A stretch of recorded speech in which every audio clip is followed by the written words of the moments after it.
Aloha mai kako. So as you know, my name is Amos Lonokailua-Hewett. I am the administrator for the Maui Emergency Management Agency. I took on this role January 1st of 2024. After the wildfires, I'll be co-presenting with one of my leaders from MEMA.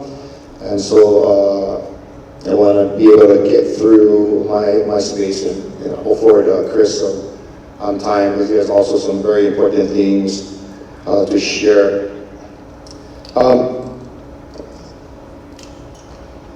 So I'm going to talk about our wildfire risk reduction program for the County of Maui. Our first project was in May of 2025, which is the Ukumihami project. I'll be speaking about that a little bit more in detail a little bit later. But the conversation about a wildfire risk reduction program for the County of Maui started probably a year earlier. When I took over the agency, as you can imagine, my community screamed for something immediate, something impactful, something that was going to protect them. And what happened in that moment under my wonderful mayor is that the conversations about doing something was on his mind, was also on my mind. I also was the incident commander for the 2018 wildfire in Hurricane Lane, and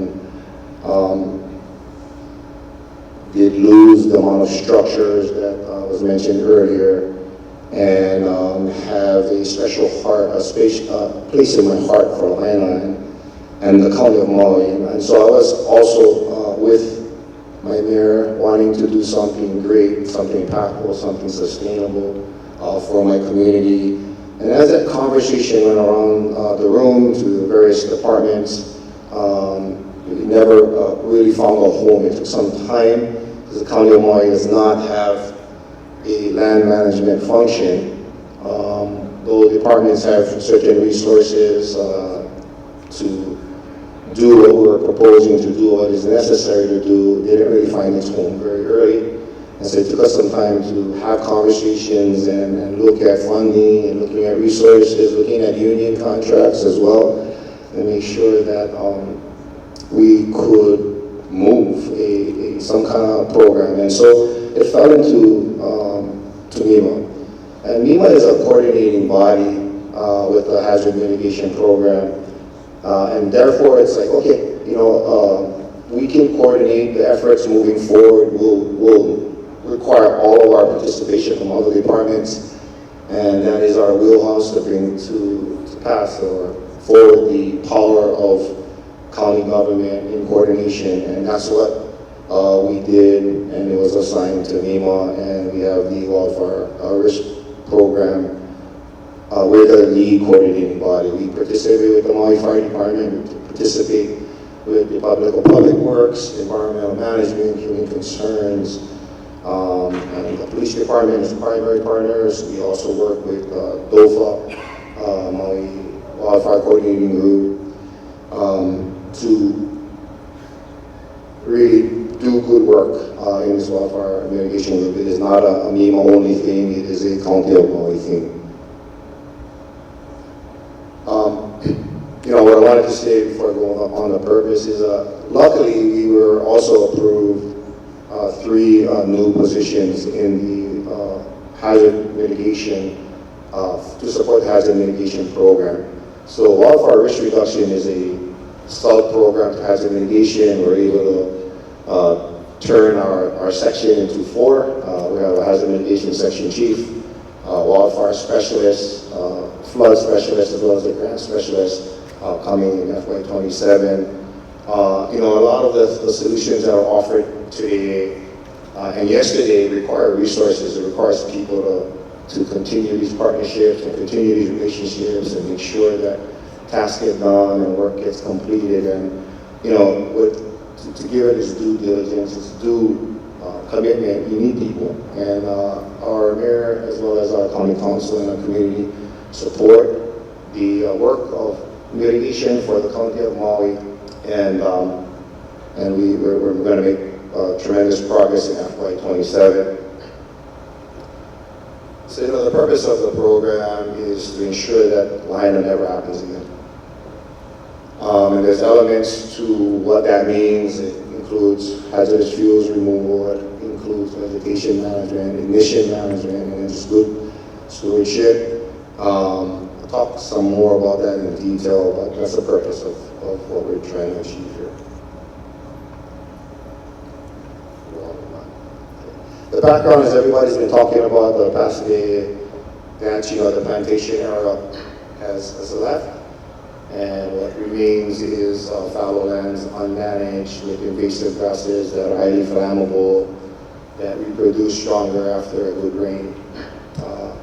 And so that's what we're having to deal with. I grew up in the plantation era. I grew up where cane fires were right next to homes, and there were always resources to address it, and there wasn't a concern with wildfire. I think that's part of what happened in Lahaina as well. I think that our community grew up in an older community used to wildfire and used to the idea that the wildfire is going to go away. The plantation always takes care of it. As a firefighter, I always depended on it, but that has changed. And so the perspective moving forward is also needs to change, and trying to do our best to match that or see that correctly. As was mentioned earlier, there is an unsheltered population that is growing, especially in Maui County, which increases the ignition that happen through Maui County, these encampments. Some of them are in extreme wildfire risk areas, drought areas next to critical infrastructure. And having to move these encampments or relocate these encampments to protect the collective communities is something that we engage in regularly. And it's a challenging thing to be able to balance. I'll talk about those things a little bit here as well. Operational perspective is basically to protect lives and protect critical infrastructure. That's the operational perspective for the program. Seems pretty easy, an easy concept to grasp, but when you actually apply it, it's not that easy. When you start, what comes to my mind is the cultural site protection. There's a lot of cultural sites, very sensitive cultural sites that limit what we can do and limit what we should do. It's going to be in opposition to what we can do to protect the community based on the cultural sites and the necessary protection for it, as well as with the unsheltered population and the homeless advocates. When we talk about protecting lives, the question that you will be presented with is, well, whose lives are we talking about? And are we talking about everybody's lives? Are we talking about the housed lives, the unsheltered lives, the homeless? What are we talking about? Are you including us in that conversation? And our answer is, hell yeah, we're including you in that conversation. And so that comes at a very challenging pathway to find a resolution to moving encampments that may threaten in high-risk areas, wildfire spread into the residential areas, it becomes challenging, but long-term solutions are underway. We have a new director of human concerns, and conversations are going in the right direction. Before we started the wildfire program, before we started really looking at any kind of property in our county, we wanted to establish some risk criteria. All the risk criteria is pretty similar to all the things that we talk about in wildfire firefighting, and we wanted to be objective. And it's really interesting because if we didn't establish this criteria, this objective way to look at risk, man, all of the conversations we have about prioritizing various works, I can tell you right now, would be super, super challenging. And so it was important that we did this at the very beginning. We're able to assess 900 county parcels. We established 10 extreme risk parcels. Those parcels are county-owned. 1,100 acres is what those top parcels represent. I just wanted to give you a number. I used it in front of county council. We looked at the vegetation management or mechanical removal. We just used that as some measure for us to kind of look at what's in front of us. And when we did the Ukumehame project, we had 20-foot opiuma trees, and the cost of mechanical removal was $20,000 an acre. And then when you look at grass, we're just removing mechanical removal for grass, and grazing kind of comes in the range of $3,000 per acre. And so you start looking at 1,100 acres in our top 10 parcels out of over 1,000 parcels. You go into this astronomical number that we don't have the resources to address. And so that those first top 10 parcels was 3.3 million at its very lowest cost, which is not gonna be the exact cost, but it gives us a number to kind of have a conversation about.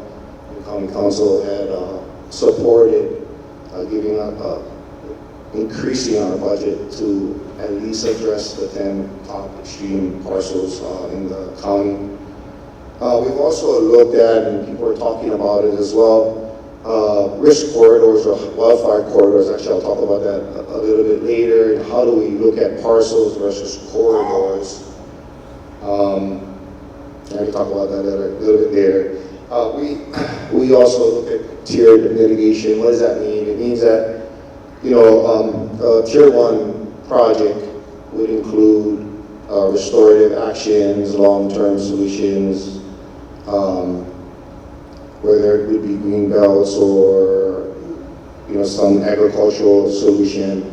It includes that in the project. And then you had tier 2, which was something more anecdotal, something that was potentially immediate, high concern. We have a ignition problem somewhere, and we just need to take action right now. That would be a tier 2 kind of project, and it's kind of how we manage and look at different projects and how we prioritize. Back to the corridor base, we've identified 5 corridors in Maui County, 4 of them on the island of Maui and 1 on the island of Molokai. The short story is that based on topography and prevailing weather, fuels, ignition sources, there's places that will likely burn. They always burn. Ask the fire department that reports on it, they burn. And if we allow those corridors to burn without any kind of strategic work in perpetuity to care for it and focus on it correctly, then we're going to lose more communities. And so we're looking at parcels versus corridors, potentially legislation in some way, shape, or form to demand higher regard to these corridors that affect the wildland urban interface and all our residential areas, and badly. So we're looking at and trying to find a way to see that problem correctly and look for actions in every possible way to address it. So Ukumehame, it was our first project. We started in May. I believe it was a 6-month project. It was 5 parcels, 42 acres. 5 parcels, 42 acres. And it started off as a vegetation project. There was a pretty big encampment. We didn't really know how big until we actually went in. What we expected to get out of that project and what we actually got out of it was completely different. There was a lot that went into this project.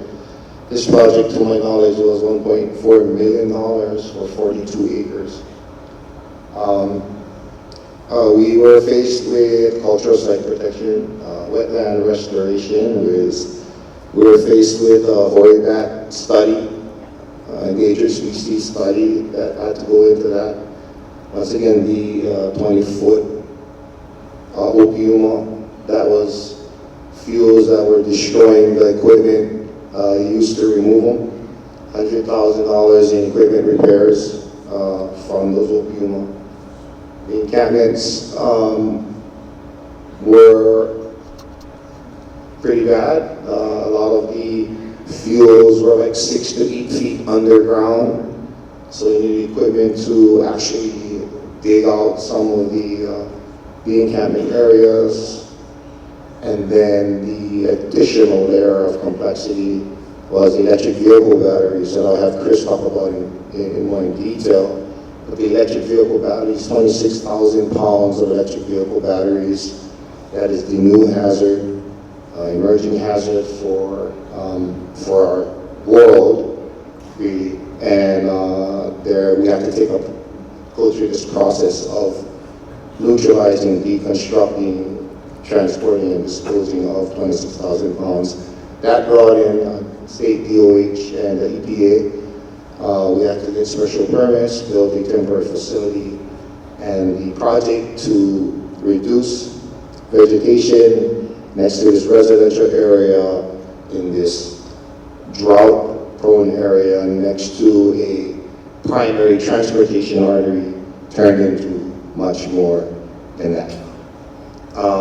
And it took us 6 months. We're very proud of the work. There's a lot of learning that we had. There's a lot of great partnerships, a lot of capacity that was built and strengthened, and we were able to share that work with the state of Hawaii, and we're very proud of that.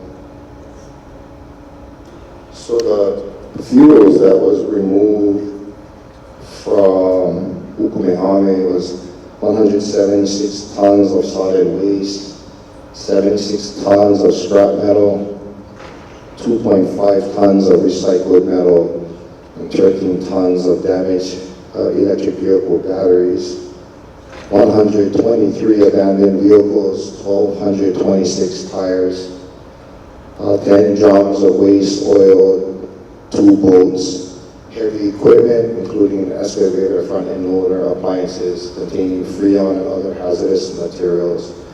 These are all the things that were removed from Ukumehame. That's one of many parcels that we have to address moving forward. This is what it looks like. This is what the wetlands looks like. This is to the picture to the left corner. You'll see the fuels that were already reduced in that area. Ukumehame is looks great compared to what it started off with. I'm going to turn it over to Chris. He's going to talk more about other projects for our agency.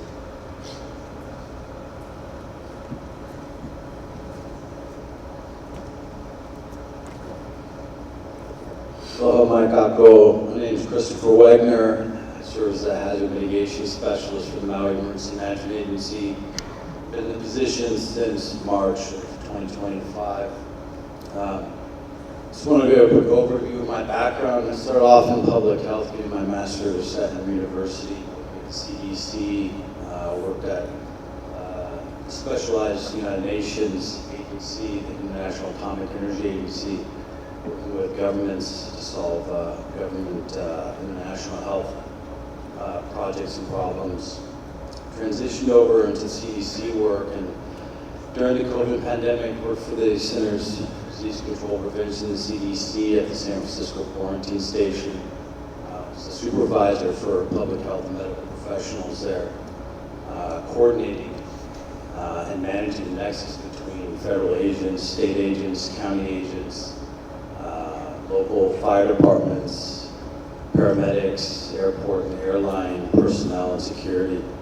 It was a real good primer for emergency management. So coming here to Maui and working with the agency, it was a natural fit. Working under Amos, who's really done a tremendous job taking this agency from, I think, himself and 2 others when we started to staff up to 26, 27, up to 30, 31 by the end of this year. It's been nothing short of extraordinary. Working under him has been amazing for you to know him. He's an inspirational leader. So I wanted to get into the next big wildfire risk reduction project. It's one one that some of my past involved working with different people from around the world, different cultures, especially at the UN, conducting major meetings with people through translators and understanding how to respect different cultures around the world when they're building and implementing projects. This is our Hawaiʻi Wildfire Risk Reduction Project.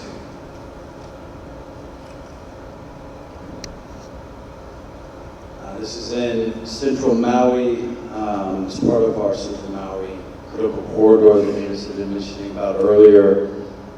This project was a bit different from Hawaiʻi.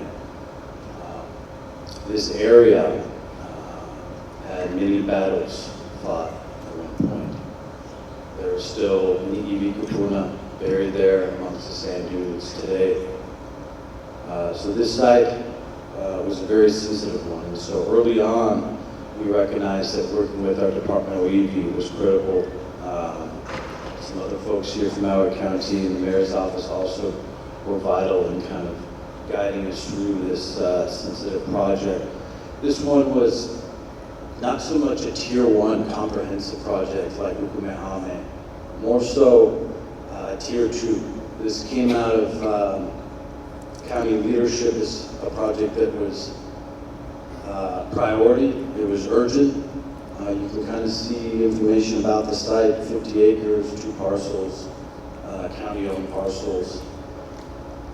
And some of the information about this site was the increase in incidents, fire incidents. In 1 year, I think it was roughly 160% increase in response to fires on the property.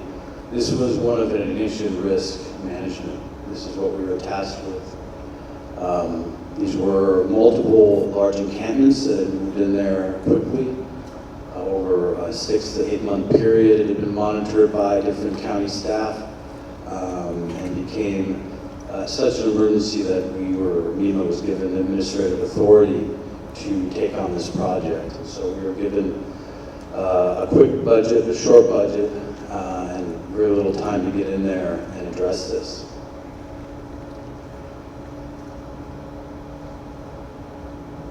Chris, we can see it on this side.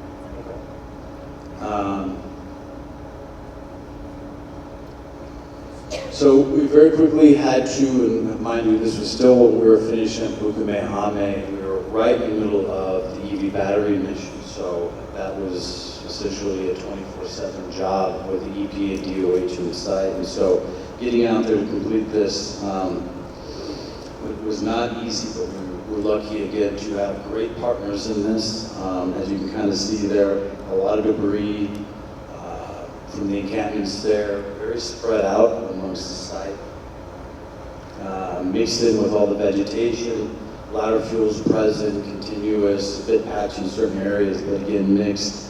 We didn't have the issue at Ukumehame that we did in that the vegetation was mixed with the debris or buried in these sort of ways. So we were able to get good private vendors in there and good partnership with the Department of Public Works to go in there to remove that debris. So again, moving the debris out, we did have abandoned vehicles. We have one gentleman in there who's a great contractor who built a 2-story home.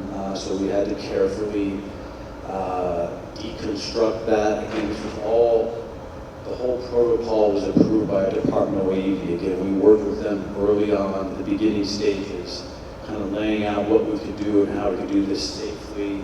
We had laid out protocols if we were to find bones or burial sites, what to do in that moment, and train everybody as such. And I can't describe how heavy it was working in there. We got to a point where we had to have a morning and evening blessing before we got on site. After we got off, Chief Amos was a part of that, as well as another colleague who provided that blessing. But these are some of the facets of moving or working in this area when you're trying to heal the land. We're very proud of the work we've done there. Again, Tier 2 work, we're hoping to address this in a more comprehensive way, that whole area, as part of the whole critical corridor. Now I want to introduce our Laulini program. This is something that we started back in September of last year. This was born out of kind of the urgency or the want to get back to the community.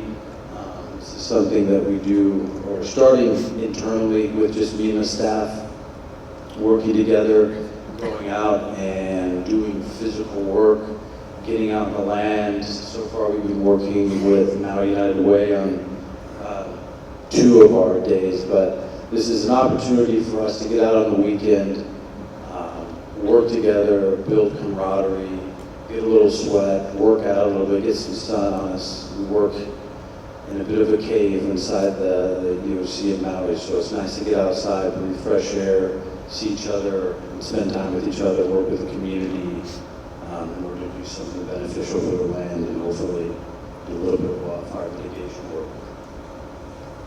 So here are some of the dates, and we've so far had 3 different dates. We had to take a little bit of a break because of the Low storms, but we're hoping to get back into this as soon as things kind of calm down. But we're very proud of this program.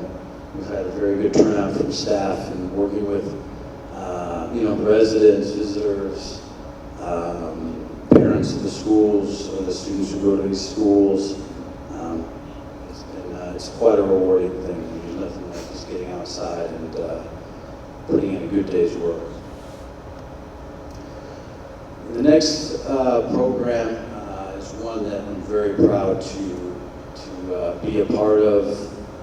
We've been working with the Department of Education. I think this project spawned from the Department of Education and our State Fire Marshal, working with our Maui Fire Department, the Division of Forestry and Wildlife out of DLNR, and HWMO to essentially start helping our schools and assisting our schools in wildfire mitigation planning.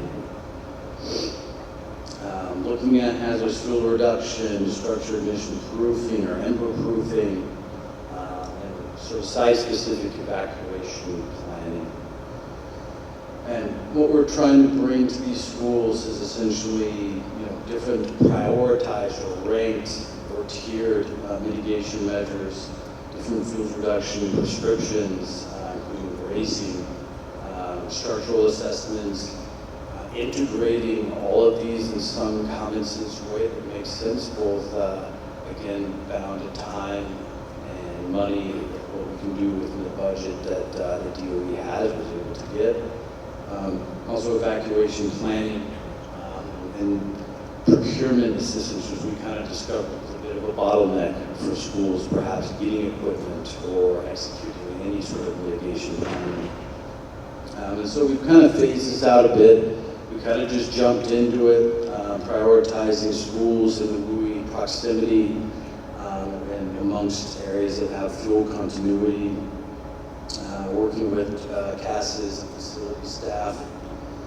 We've basically just started off with 3 different schools. We decided, we had a few initial meetings, but decided we're just going to jump into this and start evaluating and assessing and site characterizing some of these schools. So we did 3 site characterizations, 3 schools in one day, all in 3 different areas on the island of Maui, Lahaina Luna, Kauaʻi, and Maui Elementary.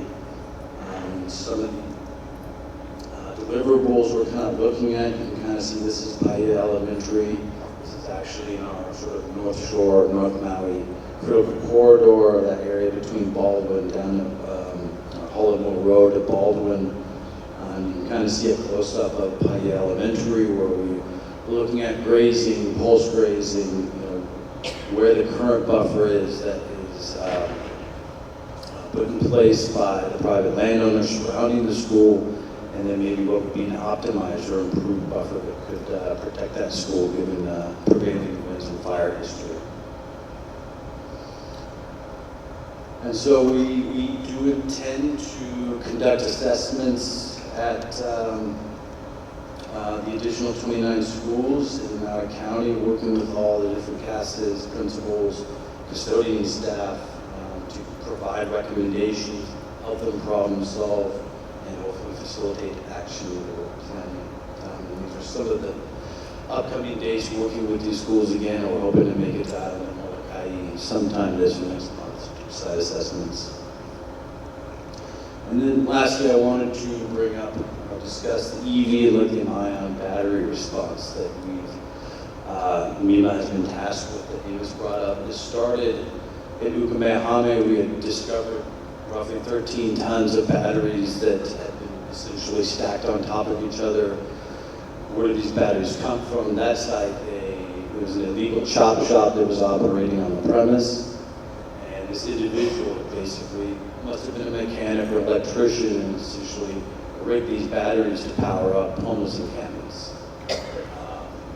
He must have had deals with tow truck operators, and so vehicles were being towed to this property in order for him to power up this encampments. And so that's where we got this. And as Chief Amos mentioned, we brought in DOH, we had hazmat experts, which led us to partnering with EPA in order to address this. And the permit that Amos mentioned was a first of its kind permit across the whole nation. This sort of hazardous waste permit, even during the Lahaina fires and Los Angeles fires of 2025, had never been given out. This was a tremendous coordination and coordinated effort between County of Maui, MEMA, State DOH, and EPA to get this done.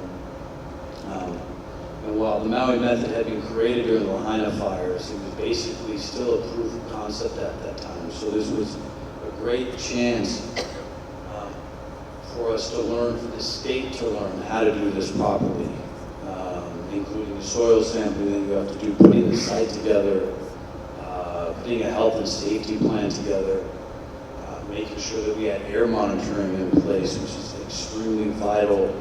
When these batteries go into thermal runaway, they produce a lot of diversity of different gases, but also heavy particulates that need to be monitored. When you're in close proximity working with these batteries, they can go into runaway in an instant. Well, we were on site and we were working through some of these batteries, deconstructing and getting them ready to put into the brine. A little bit of vegetation nudged up against one terminal wire.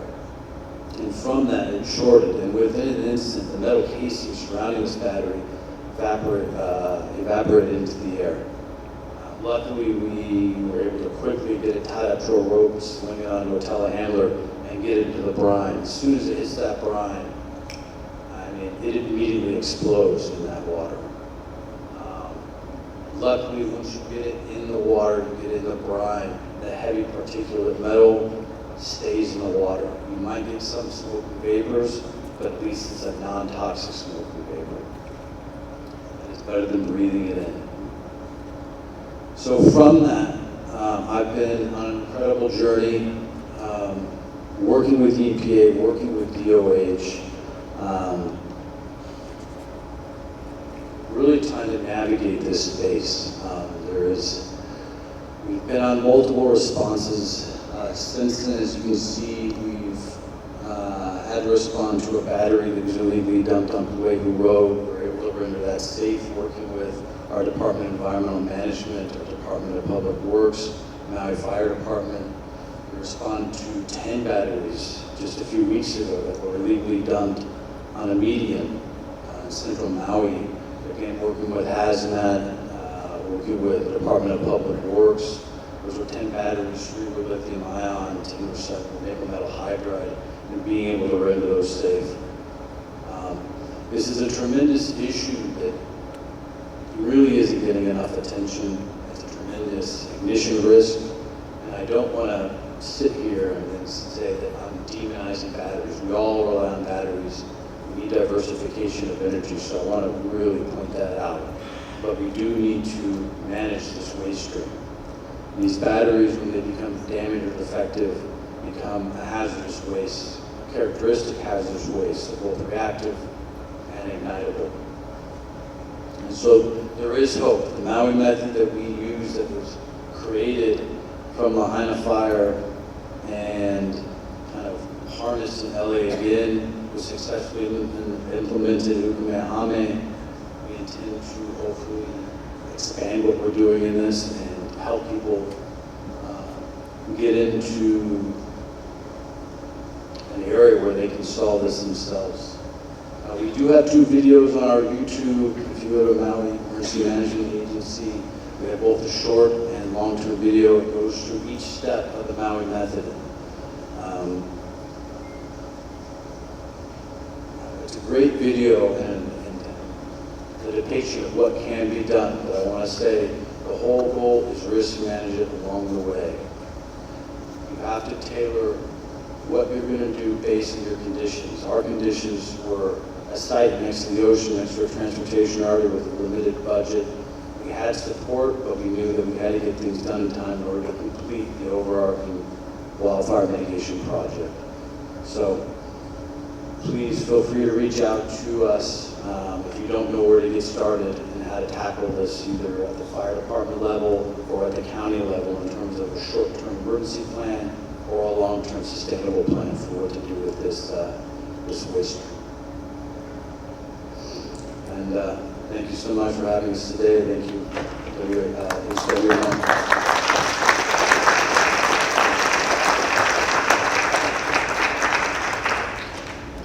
Comments yesterday about imagination.